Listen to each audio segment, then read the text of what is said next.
Well, Merry Christmas, everybody. I don't know about you and your household, but we are well underway of celebrating Jesus' birth and ours. We have lots of traditions that we like to celebrate. And speaking of traditions, a couple of years ago, I wrote a blog post for somebody's blog about my Christmas crisis that I had several years ago involving traditions. And I just wanted to take a second to read it to you. It says, I have celebrated Christmas with the same traditions ever since I can remember. They started the day after Thanksgiving with a 4 a.m. wake-up call to start Black Friday shopping, and they didn't stop until we went to bed on December 25th. We did everything from looking at Christmas lights to listening to my dad grumble in the attic looking for decorations. I have always loved Christmas until my Christmas crisis. You know, the reason for Christmas is simple. It's Jesus' birth. We all know that. But when I looked around, that wasn't what I saw as the driving force for what people did, even if it's what they said. What I saw was people fulfilling these age-old traditions and trying to create an ideal day so that everyone's expectations would be met and that a memory could be made. Now, don't get me wrong, I really do love traditions. I think they create an atmosphere and I think they create memories that help us celebrate.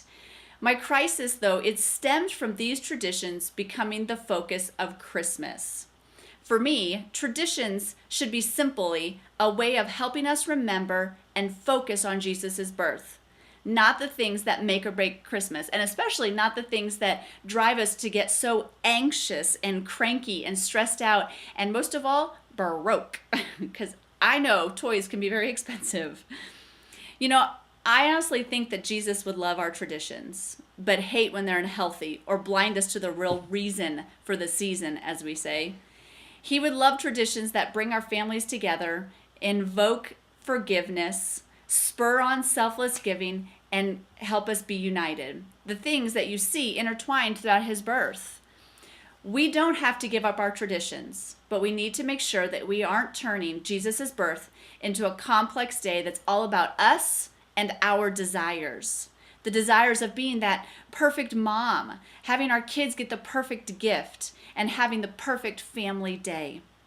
Traditions should lead us closer to the heart of Jesus and the fact that he is our Savior.